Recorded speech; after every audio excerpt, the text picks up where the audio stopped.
Welcome students. इसके पहले वाले चैप्टर में हमने पढ़ा था फ्रांस की क्रांति, उसका इनिशियल स्टेज, यानी कि फ्रांस की क्रांति कैसे शुरू हुई, कैसे लोगों के अंदर विद्रोह की भावना आई, फ्रांस का पहले सामाजिक स्ट्रक्चर क्या था, वहां लोग कैसे रहते थे, किस तरह से सामाजिक ढांचे में लोग रहते थे, किन लोगों के ऊपर कोई भी नियम कानून नहीं लगता था, किन्हें विशेषाधिकार था और किन लोगों को सारे चीजों के लिए योगदान देना होता था, कर देना होता था। और जो उनकी स्थिति थी, यानी कि जो उन्हें अधिकार थे, है ना। तो वो सारा हमने देखा कि फ्रांस में थ्री स्ट्रक्चर थे, 3 स्टेट थे, 1, 2 और 3। पहले में पादरी वर्ग आता था, दूसरे में कुलीन वर्ग आता था जिसे विशेष अधिकार हुआ करते थे। ठीक है, असेंबली में भी उन्हें विशेष अधिकार हुआ करते थे। 90% लोग जो है किसान थे, लेकिन 60% जमीन किनके पास हुआ करती थी? कुलीन वर्ग के पास, पादरी वर्ग के पास है। तो इस तरह से करके और जितना टैक्स होता था वो टैक्स पेयर सिर्फ और सिर्फ एक वर्ग होता था, 3rd स्टेट, है ना। तो इस तरह से जैसे जैसे प्रेशर बढ़ता जाता था, टैक्स बढ़ा दिया जाता था। ठीक है, असेंबली बुलाई गई, उसमें वोटिंग कराई गई, लेकिन उन लोगों को कम सहूलियत दी गई या कम उनसे प्रायोरिटी दी गई 3rd स्टेट वालों को। तो उनके अंदर धीरे धीरे ये बात आ गई कि जो है ये हमारे साथ अच्छा नहीं किया जा रहा है, टैक्स हमसे बहुत ज्यादा लिया जाता है, लेकिन हमें कुछ भी नहीं समझा जाता, कहीं भी हमें प्रायोरिटी नहीं मिलती, मेजोरिटी होने के बाद भी हमारी बात नहीं सुनी जाती है। ठीक है, तो इस तरह से जनता के अंदर धीरे धीरे अपने अधिकारों के प्रति अवेयरनेस आई, जागरूकता आई, और उसी दौरान कुछ दार्शनिक भी आए, जैसे रूसो आए।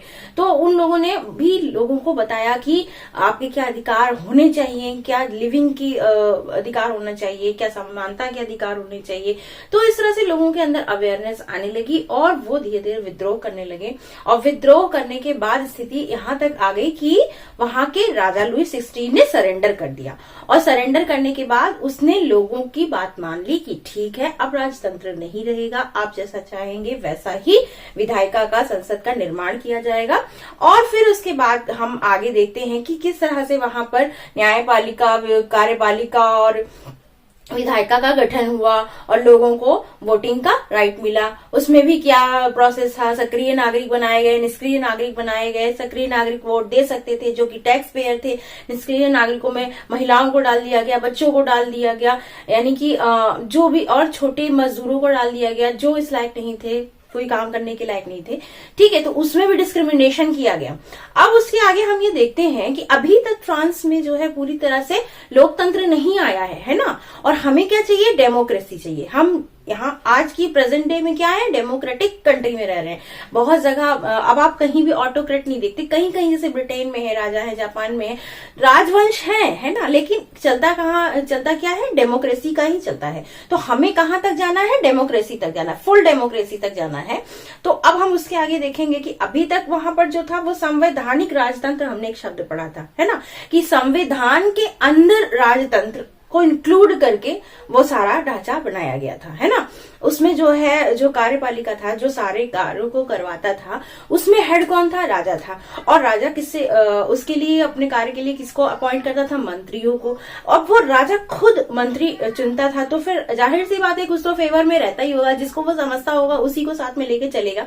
तो इस तरह से अभी भी पूरी तरह से जनतंत्र नहीं आया था। अब आगे हम पढ़ेंगे कि फिर फ्रांस में क्या हुआ। ठीक है, अब भाई असेंबली बन गई है, लोग चुन के जाने लगे हैं, उसके बाद भी अभी भी वहां पर पूरी तरह से शांति नहीं आई है, सबको, लोगों को अधिकार नहीं मिला है। उसमें भी कुछ ड्रॉबैक्स अभी बाकी हैं, उसमें भी काम होना बाकी है।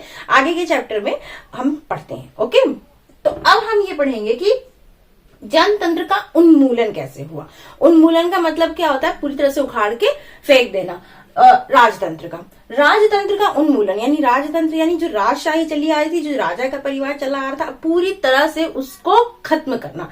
वो कैसे हुआ? और गणतंत्र की स्थापना कैसे हुई? पूरी तरह से डेमोक्रेसी की स्थापना कैसे हुई?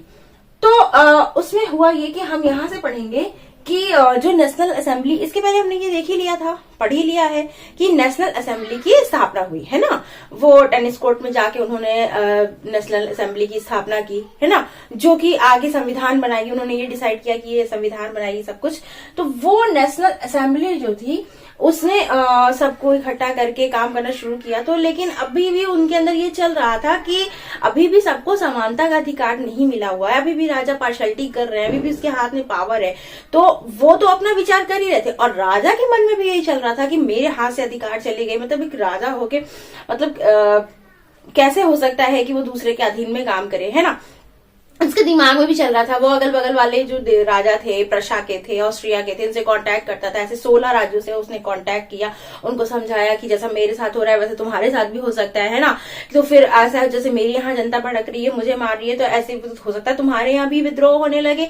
वो भी तो सोचने लगे कि हमें भी अधिकार चाहिए, हमें भी अपना समानता का चाहिए, वोटिंग राइट चाहिए, फलाना फलाना। तो इसलिए हम लोगों सारे राजाओं को एक हो जाना चाहिए और इन लोगों को दबा देना चाहिए। ठीक, अब राजा का तो ये चल रहा है और जो नेशनल असेंबली है उसका ये चल रहा है कि नहीं, अभी भी राजा के हाथ में पावर है, अभी भी हम पूरी तरह से स्वतंत्र नहीं हुए, अभी भी हमें पूरी तरह से अधिकार नहीं मिले हुए।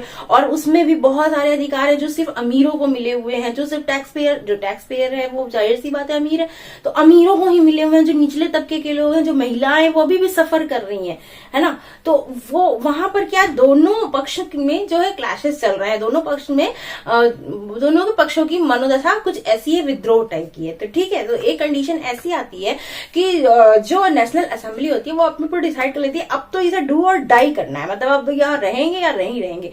ठीक है, तो वो क्या करती है, वो ये प्रशा और इसके खिलाफ, ऑस्ट्रिया के खिलाफ युद्ध की घोषणा कर देती है। ठीक है, कि अब हम इनको पूरा खत्म ही कर देंगे जो ये राजा के साथ मिलकर हमको दबाने की कोशिश कर रहे हैं। ठीक, ये युद्ध की घोषणा कब होती है, 1792 में होती है। ठीक है, तो जब ये युद्ध की घोषणा होती है तो अब नेशनल असेंबली तो जनता की असेंबली है, वो कोई सेना वेना तो है नहीं। तो क्या होता है कि लड़ाई के लिए क्या चाहिए, लोग चाहिए, ट्रेंड लोग चाहिए, है ना। तो वहां पर स्वयं सेवक का प्रावधान कर दिया जाता है कि भाई आपको अपने देश के लिए लड़ना है, जिसको आना है आइए, जो अपने देश के लिए चाहते स्वयं से चाहे अपना करना, वो यहाँ आगे सेना में भर्ती हो सकता है। ठीक है, तो बहुत सारे जो सेना में कौन जाएगा, जो हष्ट पुष्ट होंगे, जो जवान होंगे, है ना। और कई बार ऐसा होता है जो फैमिली में एक ही मेंबर होता है हष्ट पुष्ट सही, जो फैमिली को चलाने वाला होता है ना, तो वो सब चले गए सेना में। ठीक है, वो सब चले गए और ये तो ठीक है, अपने कंट्री के लिए, देशभक्ति के लिए उनको ये लगा मैं अपने देश के लिए कुर्बान होना चाहिए। लेकिन युद्ध से कभी किसी का फायदा तो होता नहीं है भाई। अगर उनके बहुत अच्छा है, आप जीत जाते हो, लेकिन ऐसा तो है नहीं कि आपको कोई भी नुकसान नहीं होगा, कोई नहीं मरेगा, कोई भी हानि नहीं होगी, पैसों की हानि नहीं होगी, आदमियों की हानि नहीं होगी। हाँ, ये हो सकता है कि आपने उनके 100 मारे तो आपके 10 ही मरे, लेकिन जो 10 मर गए उनकी फैमिली तो खराब हो गई ना। तो इस तरह से क्या हुआ कि अल्टीमेटली नेशनल असेंबली ने युद्ध तो जीत लिया। ठीक है, क्योंकि लोगों के अंदर डिटर्मिनेशन बहुत ज्यादा था, देशभक्ति बहुत ज्यादा थी, मतलब ये अपने वजूद के लिए लड़ रहे थे, इन्होंने जीत लिया। लेकिन उससे हुआ क्या, बहुत ज्यादा हानि हुई। अच्छा, उस दौरान जिक्र आता है फ्रांस के राष्ट्रगान का। फ्रांस का राष्ट्रगान जो है वो मार्सिले है। कैसे इसका नाम मार्सिले पड़ा, वहां जब सबसे पहले जो है, जो स्वयं सेवक थे, जब वो मार्च कर रहे थे, जब वो निकल रहे थे अपने देश के लिए, पेरिस के लिए, तो वो कहां से निकल रहे थे, मार्सिलेस नामक स्थान, सबसे पहला जो मूवमेंट हुआ मार्सिलेस नामक स्थान से हुआ। और उसी से जो है वो क्या यही गाते हुए, जो गीत गाते हुए निकल रहे थे, एक पोयम थी जिसे गाते हुए निकल रहे थे, बाद में वही जो है मार्सिले, उसका नाम दे दिया गया, क्योंकि मार्सिलेस से लोग निकल रहे थे इसलिए इसका नाम मार्सिले दे दिया गया। और यही मार्सिले बाद में फ्रांस का राष्ट्रगान बना। ठीक है, तो ये तो मार्सिले की कहानी हो गई। अच्छा, इसके बाद क्या है कि जब बहुत सारे लोग मर गए, बहुत सारे अच्छे जवान हट्टे कट्टे लोग मर गए, स्वस्थ लोग मर गए, तो जाहिर सी बात है कि फैमिलीज, बहुत सारी फैमिलीज में डिस्टर्बेंस आ गया। बहुत सारी फैमिली जो है अब उनके यहाँ कमाने वाला कोई नहीं, तो बहुत सारी जिम्मेदारी अब इस पे आ गई, स्त्रियों पे आ गई, है ना। अब स्त्रियां जो है उनके ऊपर घर चलाने की भी जिम्मेदारी आ गई, रोटी लाने की भी जिम्मेदारी आ गई, हर काम की जिम्मेदारी, बच्चे पालना जो उनका था उसकी भी, और जो फादर पार्ट का था उसकी भी जिम्मेदारी स्त्रियों पे आ गई। अब ये सारी जिम्मेदारी आने के बाद अब किसी एक के ऊपर अगर आप इतना प्रेशर डालोगे तो जाहिर सी बात है, एक तो वो काम ठीक से नहीं हो पाएगा, ठीक है, और दूसरा वो इंसान भी फ्रस्ट्रेट हो जाएगा कि मतलब अब ये क्या चल रहा है, ये इतना बुरा वक्त चल रहा है, क्या ग्रोथ करेगा आदमी, दिन भर तो यही परेशान रहेगा ना कि ये करूं वो करूं, ऐसे सारी चीजें मैनेज। तो धीरे धीरे क्या होता है, दिमाग विद्रोही होने लगता है कि ये ठीक नहीं चल रहा है, इसको ठीक करना ही चाहिए, मतलब कुछ इसमें बदलाव लाना चाहिए, हमारी सिचुएशन में बदलाव लाना चाहिए। अच्छा, एक तरफ तो ये स्त्रियों की दशा थी, ठीक है, स्त्रियों की या कमजोर लोगों की जो घर में रह गए थे, और दूसरी तरफ ये था कि उनको ये भी लगता था कि ये जो राइट भी मिले हैं हमारे, जो भाई हम जीत गए, ठीक है, राजा को हरा दिया, ठीक है, लेकिन जो हमें राइट भी मिले हैं क्रांति करने के बाद, वो किसको मिले हैं? वो तो अमीरों को ही मिले हैं ना। जो नीचे के तबके के लोग हैं वो, उनका जीवन तो वैसे ही चल रहा है, उनके जीवन में तो कोई बदलाव नहीं हुआ। तो इसका मतलब है अभी हमें क्रांति करनी चाहिए और इसको आगे बढ़ाना चाहिए। तो क्या हुआ कि उन्होंने एक क्लब बनाया जिसका नाम क्या, जैकोबिन क्लब। तो जैकोबिन क्लब की यहाँ स्थापना हुई। जैकोबिन नाम कैसे पड़ा? एक सेंट जैकब थे, इनका नाम पे जो है जैकोबिन क्लब का नाम पड़ा। ये जैकोबिन, ऐसे तो बहुत सारी गैदरिंग होती थी, बहुत जगह पे लोग इकट्ठे होते थे, अपना ग्रुप बनाते थे, इसको ठीक करने के। सबसे ज्यादा फेमस और पॉपुलर जैकोबिन क्लब हुआ, और जैकोबिन क्लब का जो नेता था वो था मैक्समिलियन रॉबेस्पियर। जो मैक्समिलियन रॉबेस्पियर था, यही आगे जाके लीडर बनता है जब आगे ये कहानी बढ़ती है।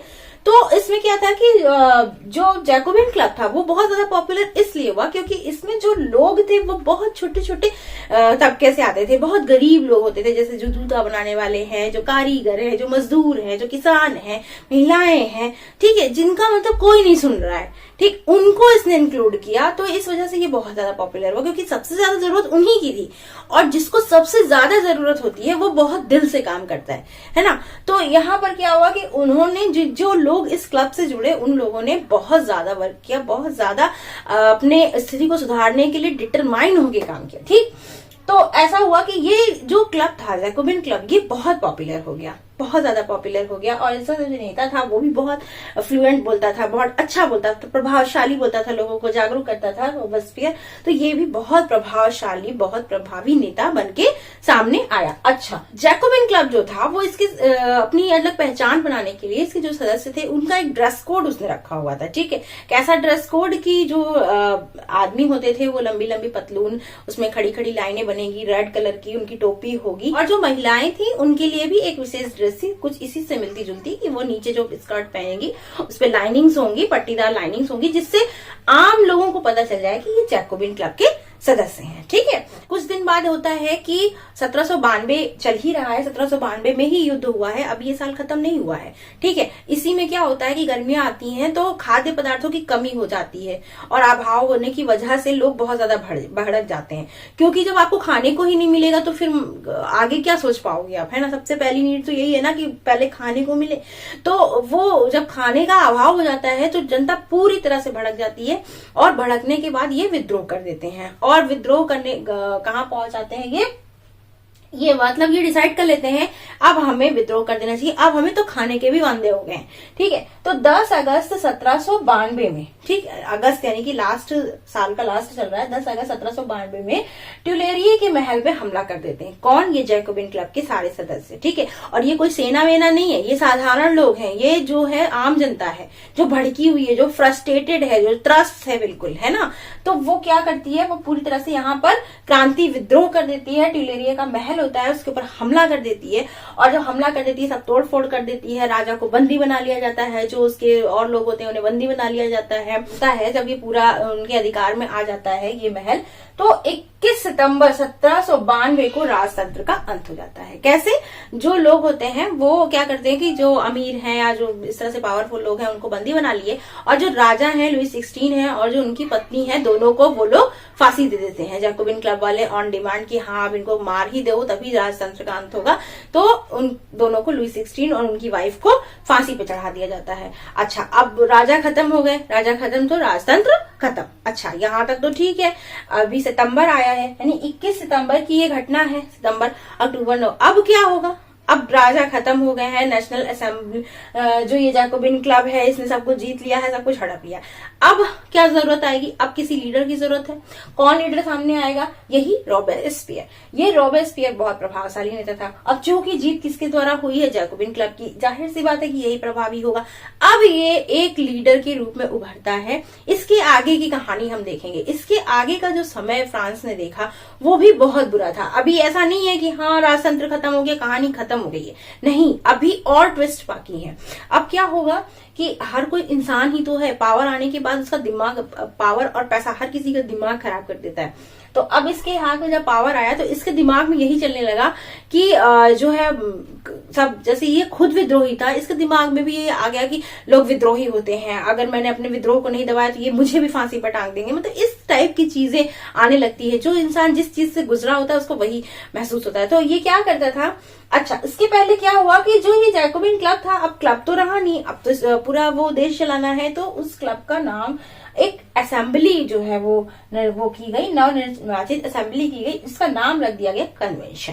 ठीक है, अब ये कन्वेंशन जो है असेंबली रख दी गई और मताधिकार 21 साल से ऊपर के जितने पुरुष थे, ठीक, उन्हें मताधिकार। अभी स्त्रियों की यहाँ कोई चर्चा नहीं हो रही है। मताधिकार किनको दिए जा रहे हैं? पुरुषों को, 21 साल से ऊपर वाले, चाहे वो टैक्स पेयर हो, चाहे ना हो, चाहे बहुत रईस हो, गरीब हो, जो भी हो, कामगार हो, कुछ भी करते हो, लेकिन वो जितने भी पुरुष होंगे 21 साल से ऊपर वाले, उनको मत देने का अधिकार है, उनको अपना लीडर चुनने का अधिकार है, नेता चुनने का अधिकार है। अभी भी महिलाओं को यहाँ पर अधिकार नहीं मिले हैं। ठीक है, महिलाएं संघर्ष में शामिल हैं, सब कुछ कर रही हैं, लेकिन अभी महिलाओं की बारी नहीं आई है। इसे हम आगे पढ़ेंगे कि महिलाओं ने कैसे अपना राइट लिया। तो अब क्या हो गया, कन्वेंशन की स्थापना हो गई, मताधिकार दे दिया गया पुरुषों को, और यहाँ पर कुछ ऐसे जो कानून थे पहले लिबरल कर दिए गए, जो सिर्फ अमीरों तक ही सीमित थे, और सब तक पहुंचा दिए गए, आम जनता तक पहुंचा दिए गए। भैया अब यहाँ से आता है कहानी में ट्विस्ट। अब आपको लग रहा होगा कि सारी मुसीबत तो राजतंत्र थी, राजतंत्र खत्म हो गया, लुई 16 को फांसी दे गई, उनकी वाइफ को फांसी दे दी गई, और जितने शाही परिवार थे उनको जेल में डाल दिया गया, जितने अमीर थे, जितने भी मतलब समस्यात्मक लोग थे जो जनता के विरोध कर सकते थे, सबको पकड़ पकड़ के जेल में डाल दिया गया, सबकी संपत्ति हड़प ली गई, सबको इक्वल कर दिया गया, है ना। तो अब यही चाहते थे, यही हो गया जी नहीं। अब यहाँ पर कहानी में आएगा आतंक राज। ठीक है, आतंक राज शुरू होता है 1793 से 1794। अभी यहाँ जो चीजें खत्म हुई हैं वो 1792 में हुई है ना, सितंबर 1792 में हुई है। इतिहास में, यानी फ्रांस के इतिहास में 1793 और 94 को आतंक का राज घोषित किया गया। अच्छा, आतंक का राज क्या? अब देखिए 1700 जब ये सब कुछ खत्म हो गया, नेशनल असेंबली की स्थापना कन्वेंशन के रूप में हो गई है, तो जो रॉबेस्पियर है वो यहाँ पर, रॉबेस्पियर को हम मेन लीडर के रूप में मान लेते हैं। ठीक है, मान लेते हैं नहीं, मेन लीडर हो गया था रॉबेस्पियर। अब रॉबेस्पियर का दिमाग ये रहता था कि जो मेरे विरोध में बोलेगा वो देशद्रोह है। ठीक है, उसके विरोध में कोई भी बोलता था वो उसको मार देता था। तो अब रॉबेस्पियर जो था वो अपनी ही पार्टी के लोग जो उसके खिलाफ बोलते थे उनको तक मरवा देता था, आम जनता जो थी उसको मरवा देता था। तो पूरे साल भर में उसने बहुत बड़ा नरसंहार मचाया हुआ था। त्राही त्राही करने लगी थी जनता, बहुत ज्यादा परेशान थी, बहुत ज्यादा डरी हुई थी रॉबेस्पियर से, क्योंकि रॉबेस्पियर पूरी तरह से ये मान चुका था कि जो भी उसका विद्रोह कर रहा है, विरोध कर रहा है, वो राज विद्रोह कर रहा है, अगर उसको नहीं रोका गया तो फिर वो उसकी सत्ता तख्ता पलट कर देगा या उसकी सत्ता चली जाएगी। इस डर से वो सबको एक तरफ से मरवा देता था, और मरवाता भी था। उसका एक सिस्टम था, वो क्या था? गिलोटिन। गिलोटिन, डॉक्टर गिलोटिन ने इस मशीन को बनाया था। ये एक मशीन थी जिसका नाम था गिलोटिन। इसमें होता ये था कि दो तरफ खंबे होते थे, इन खंभों के बीच में एक ब्लेड लगी होती थी। ठीक है, ये एक ब्लेड है और यहाँ नीचे एक तख्ता सा रखा हुआ है, और यहाँ पर उस इंसान को लिटा दिया जाता था, उसका सिर यहाँ रख देते थे, और ये ब्लेड नीचे आती थी, मतलब यहाँ किसी लीवर से लगी हुई थी, और ये ब्लेड नीचे आती थी और इसके सर को काट देती थी। तो ये जो ये मशीन थी इसको गिलोटिन बोलते थे। इस प्रोसेस से ये सबको मरवाता था, इतनी दर्दनाक मौत देता था। ठीक है, तो इस तरह से रॉबेस्पियर जो था, रॉबेस्पियर लोगों की नजर से उतरता चला गया और लोग उससे घृणा करने लगे थे। हालांकि ऐसा नहीं था कि रॉबेस्पियर सिर्फ गलत काम करता था, वो कुछ अच्छे काम भी उसने किए समाज के लिए। क्या? उसने मजदूरी कीमतों की अधिकतम सीमा जो है वो तय कर दी। उसने मजदूरी जो है तय कर दी कि एक दिन की इतनी मजदूरी इसको मिलेगी ही मिलेगी, किसी को भी किसी काम के लिए। और जो कीमतें थी उनको भी तय कर दिया गया कि आप किसी को बहुत कम नहीं दे सकते हो, तय कर दी गई। उसके अलावा क्या था? अनाज जो है वो किसान अनाज अपना शहर में लाकर बेच सकते थे, जिसकी कीमत सरकार तय करती है। जैसे आज भी है कि आप एक जो है एमआरपी रहता है और लोअर भी उसकी लिमिट रहती है कि इससे कम में आप नहीं किसी का सामान लोगे, इतना आपको देना ही देना है, वो सरकार डिसाइड करती है। तो तब भी उसने यही किया था कि कीमत जो है हर चीज की उसने कीमत फिक्स कर दी थी और उस कीमत पे जो किसान थे वो अपना अनाज शहरों में लाकर बेच सकते थे, शहरों की मार्केट में लाकर उस तय कीमत पर बेच सकते थे। उसके बाद क्या था, सफेद आटा जो था जो बहुत महंगा हुआ करता था, उसकी रोटी पे प्रतिबंध लगा दिया गया, सफेद आटे पर प्रतिबंध लगा दिया गया कि लोग एकदम ये ना दिखाएं कि जो है लोगों के अंदर भेदभाव ना आए कि वो रईस हैं हम गरीब हैं, इस तरह से। तो उसने इस आटे पर ही प्रतिबंध लगा दिया और समता के पहचान के लिए जो साबुत गेहूं है उससे बनी हुई समता रोटी, ये खाना सबके लिए अनिवार्य था। सब लोग को यही रोटी खानी होती थी, साबुत गेहूं की बनी हुई। ये समानता का प्रतीक थी सब लोगों के बीच में, इसको समानता के लिए ऐसा अनिवार्य बनाया गया था। और समानता के लिए संबोधन में भी क्या परिवर्तन किया गया, जो फ्रांस के लोग थे उनको क्या बोला जाता था, जो मेल होते थे उनको बोला जाता था मानस्यू, ठीक है, यानी महाशय, और मदाम महोदया यानी कि फीमेल जो होती थी उन्हें मदाम बोला जाता था। इसको भी चेंज करके उन्होंने सितोयेन और सितोयीन कर दिया, ठीक है। मेल मेंबर्स के लिए सितोयेन और फीमेल मेंबर्स के लिए सितोयीन कर दिया गया। ये संबोधन में चेंजेस किए गए। उसके अलावा जो चर्चेस थे जो बहुत ज्यादा फेमस थे, जो बहुत पादरी लोग बहुत डोमिनेट करते थे, अब तो उन लोगों को हटा दिया गया, पादरियों का वही खत्म कर दिया गया पूरा। तो जो चर्च थे, सारे चर्च नहीं लेकिन कुछ चर्च थे, उनको खाली इतनी चर्च की जरूरत नहीं है जब उन्हें कुछ उन्हें अधिकार नहीं दिए गए हैं, तो कुछ अर्चना पूजा के लिए ठीक है, लेकिन बाकी चर्च को उन्होंने खाली करा दिया गया। और जो उनके भवन है, जो उनकी वो थी बिल्डिंग थी, उसको बैरक में या छावनी में परिवर्तित कर दिया गया। और जुलाई 1794, अच्छा ये सारी चीजें की उसने अच्छी, लेकिन इसके दौरान उसने बहुत ज्यादा लोगों को मतलब बिल्कुल बोलने का अधिकार नहीं दिया था कि वो कुछ अपनी राय दे सके सब कुछ। तो इस तरह से जब आप इतने सारे लोगों की हत्या करोगे, अपने ही पार्टी के लोगों को वो मार देता था, इतने सारे लोगों की हत्या करने की वजह से लोग उसके खिलाफ हो गए थे और उसके खिलाफ केस किया गया। तो जो कोर्ट था उसने जो है जुलाई 1794 को उसको दोषी पाया, किसे, रॉबेस्पियर को दोषी पाया और दोषी करा दिया। और उसके अगले ही दिन देखिए कैसे चीजें घूम के आपे के ऊपर आती हैं। अगले ही दिन उसको भी इसी गिलोटिन में रखकर मार दिया गया, ठीक है। जैसे वो सबके साथ करता था उसके साथ भी वही किया गया। जिस दिन दोषी करार किया गया उसके अगले ही दिन रॉबेस्पियर को गिलोटिन में ही डाल के उसका सर कलम करके उसको मार दिया गया। अच्छा, अब तो एक लीडर खत्म हो गया, अब फिर से कोई नहीं है लीडर, फिर से सब चीजें खाली है। अब क्या होगा, अब फ्रांस को कौन लीड करेगा, फ्रांस पे कौन शासन करेगा, डायरेक्टरी, डायरेक्टरी शासित फ्रांस। अब कहानी में क्या, अब कहानी में किसने एंट्री लिया, डायरेक्टरी ने।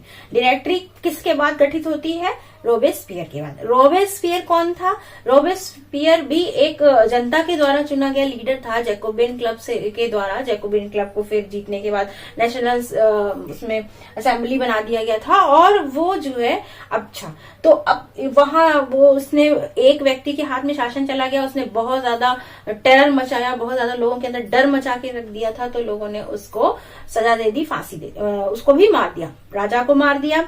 फिर एक लीडर आया, उसको भी मार दिया, वो भी नहीं चल पाया। अब क्या किया गया, अब जब वो मर गया उसके बाद सारी सत्ता वापस से सर्कल फिर से घूम गया, फिर से चीजें किसके हाथ में आ गई, मध्यम वर्ग के हाथ में आ गई। फिर से मध्यम वर्ग का उदय हुआ। अब मध्यम वर्ग का जब फिर से उदय हुआ तो जाहिर सी बात है जो उनकी तरीके थे, जो उनके नियम थे वो वही लागू करेंगे। तो मध्यम वर्ग के नियम क्या थे कि वो अपने हाथ में चीजें रखना चाहते थे, अपने हाथ में शासन रखना चाहते थे। तो उन्होंने फिर से जो संपत्तिहीन लोग थे, वही जो निष्क्रिय नागरिक वाले कैटेगरी में जो आते थे, उनका मताधिकार खत्म कर दिया, ठीक है। उन्हें अब मताधिकार उनका छीन लिया गया वापस। अच्छा, अब डायरेक्टरी की एंट्री कहां से होती है, डायरेक्टरी बनती कैसे है, तो उन्होंने जो संविधान बनाया हुआ था, जो आपने पहले भी पढ़ा था कि उन्होंने कुछ नियम कानून बनाए थे, तो उसके अंतर्गत उन्होंने दो चुनी गई विधान परिषद का गठन किया। उन्होंने विधान परिषद का गठन किया गया दो। अब ये जो विधान परिषद जो गठित होती है दो, वो 5 सदस्य की एक कार्यपालिका बनाती है। वहां था ना विधायिका कार्यपालिका, तो वो जो विधान परिषद थी वो 5 सदस्य की एक कार्यपालिका बनाती है। अब 5 सदस्य की कार्यपालिका क्यों बनाती है? क्योंकि इसके पहले उन्होंने देख रखा था किसी एक के हाथ में शासन देने का क्या मतलब होता है, तो उसी चीज से वो बचने के लिए 5 लोगों को यहाँ कार्यपालिका में वो डालते हैं कि यहाँ सब काम मिलजुल के होना चाहिए। लेकिन होता क्या है, जब कार्यपालिका जो होती है ये सबके विचार मिलते नहीं है, तो जब विचार मिलते नहीं है, ये कुछ कहते हैं, इनको कुछ समझ में आ रहा है, भाई ये तो बैठ के नियम बना रहे हैं, है ना, इस रूम में बैठ के नियम लागू कर दिया, ऐसे होना चाहिए वैसे, ये ग्राउंड लेवल पे काम कर रहे हैं। वहां जब जाते हैं तो देखते हैं ये चीज तो यहाँ बिल्कुल नहीं चलेगी, ये चीज ऐसा नहीं होनी चाहिए, ये चीज ऐसे होनी चाहिए। अब ये इनसे कहते हैं तो ये कहते हैं जो हम कह रहे हैं तुम्हें सिर्फ वो करना है। भाई जब वो चीज पॉसिबल ही नहीं है तो क्लैशेस होना जाहिर सी बात है। तो जो कार्यपालिका के लोग थे उनके विचार जो है विधान परिषद से मैच नहीं करते थे, तो क्या होता था, इन दोनों के बीच में विवाद होने, तो इसी को डायरेक्टरी बोला गया। ठीक है, तो अब क्या हुआ कि डायरेक्टरी यही जो कार्यपालिका है, अब क्या है कि जब विचार नहीं मिल रहे हैं, काम नहीं हो पा रहा है, तो अस्थिरता आ जाती है। तो ये राजनीतिक अस्थिरता आने लगी, ये लोग आपस में ही लड़ने लगे। इनके पास ये अधिकार था कि अगर ये लोग बात नहीं मान रहे तो इसको भंग कर दिया जाए। अब ये होता था कि इसको धमकी देते, अगर हमारे हिसाब से काम नहीं करोगे तो हम तुम्हें हटा देंगे। अब इनके साथ ये प्रॉब्लम थी कि ये कैसे करे काम, तो ये विद्रोह करते थे, तो लगातार झगड़ा लड़ाई चलता रहता था, तो राजनीतिक अस्थिरता आ गई थी। इसी राजनीतिक अस्थिरता की वजह से जो सेना थी वो कहती क्या ये लोग हमेशा लड़ते रहते हैं, हटाओ इन लोगों को, छोड़ो, हम शासन करते हैं। तो उसमें भी एक लीडर था जिसके दिमाग में यह आया कि ये लोग लड़ते रहेंगे, इसकी जगह हम फायदा उठा लेते हैं। तो वो कौन था? एक सैनिक, नेपोलियन बोनापार्ट। अब कहानी में एंट्री होती है नेपोलियन बोनापार्ट की। ठीक है, नेपोलियन बोनापार्ट ने क्या लगाया? सैनिक तानाशाह। ठीक, अब तानाशाह मतलब ये जब नेपोलियन के हाथ में सत्ता चली जाती है, वो अकेला राजा हो जाता है और वो इतना प्रभावशाली होता है कि वो तानाशाह बन जाता है। होता तो वो सैनिक ही है। तो आपने पूरा चक्र देखा है ना कि कैसे पहले राजा का शासन था, राजतंत्र था फ्रांस में, तो राजा अपना जो है नियम कानून लगाता था, वहां पर कुलीन वर्ग भी था, पादरी वर्ग भी था, हाँ, और निम्न वर्ग भी था। लेकिन जो थर्ड स्टेट था उसकी ज्यादा सुनी नहीं जाती थी। तो फिर क्या सत्ता में चेंज हुआ कि राजा जब जनता ने विद्रोह कर दिया कि आप हमें जो है कुछ नहीं मानते हो, आप हमें कुछ राइट नहीं देते हो, जबकि मेजोरिटी हम ही है, तो राजा ने कहा ठीक है आपकी बात मानी जाएगी, आपके द्वारा चला जाए। तो फिर कौन सा शासन फ्रांस में आया था? संवैधानिक राजतंत्र आया। संवैधानिक राजतंत्र में क्या था कि संविधान के अंतर्गत राजा काम करता था, राजा होता था लेकिन संविधान निरंकुश नहीं होता था, संविधान के अंडर में काम करता था। अब भी लोग जो है, जनता जो है, न जनता संतुष्ट थी न राजा संतुष्ट था, दोनों एक दूसरे का विद्रोह करते रहते थे। तो वहां पर लड़ाई हुई और जब जनता जीत गई, वो जैकोबिन क्लब जीत गया, तो फिर जाहिर सी बात है जो जीत जाएगा वो इस चीज को खत्म ही करना चाहेगा ना, हटाओ इस कांटे को, पूरी तरह से निकाल ही दो। ठीक है, तो उसने राजा को ही मार दिया, उसकी फैमिली को ही मार दिया, जितने शाही परिवार थे उनको जेल में डाल दिया कि बिल्कुल जो अथॉराइज्ड जितने भी हैं उन सबको हटा के खत्म कर दो। भाई यहाँ तो ये तो खत्म हो गया, राजतंत्र तो बिल्कुल खत्म हो गया। अब क्या? अब जो उसमें जो क्लब है उसका जो लीडर है, जाहिर सी बात है वो आया सामने। जब उसके हाथ में सत्ता आई तो उसका दिमाग खराब हो गया। भाई सत्ता आने के बाद तो दिमाग खराब ही होता है, पावर आने के बाद। तो उसने नंगनाच में जाना शुरू कर दिया, जो इसके खिलाफ होता था उसको मारना काटना ये सब शुरू कर दिया। तो फिर से जनता परेशान हो गई, फिर उसने उसको भी खत्म कर दिया। ठीक है, एक तरह से तानाशाह का शासन चला, वो खत्म हो गया, आतंकराज चला, वो खत्म हो गया। उसके बाद क्या? उसके बाद इन्होंने बीच का रास्ता अपनाया कि भाई 4-5 लोगों का वो लीडरशिप करो। 4-5 लोग के लीडरशिप में आपस में वैचारिक मतभेद होने लगे, वो उनसे लड़ रहे हैं, वो उनसे लड़ रहे हैं, वो उनकी बात नहीं मान रहे, वो उनकी बात नहीं मान रहे। इस चीज का फायदा उठाया किसने? सेना ने। और सेना का एक बहुत ही प्रभावशाली व्यक्तित्व था, कौन? Napoleon Bonaparte. उसने क्या किया? विद्रोह कर दिया, तख्ता पलट कर दिया और वो सैनिक तानाशाही आ गई फ्रांस में। ठीक है, लेकिन इस दौरान जो चीजें थी, जैसे कि विधि सम्मत जो अधिकार थे, समानता के अधिकार थे, वोटिंग राइट्स थे, वो देख रहे हैं आप खत्म नहीं हो रहे हैं। मतलब वो चल रहे हैं, बोलने का अधिकार है लोगों को और जीने का अधिकार है, समानता का अधिकार है, इन सब पे काम हो रहा है। ये सब चीजें भी चल रही थी, लोगों को अधिकार भी दिए गए थे, वो नहीं खत्म हुए थे। बस ये जो राजनीतिक उठापटक थी वही चल रही थी कि आखिर समाज को कैसे लीड किया जाए, इस पे जो है लगातार संघर्ष चल ही रहा था। तो अब हम इसके आगे पढ़ेंगे नेपोलियन ने क्या कैसे किया और आगे दास प्रथा और स्त्रियों की दशा में क्या परिवर्तन आया। ओके।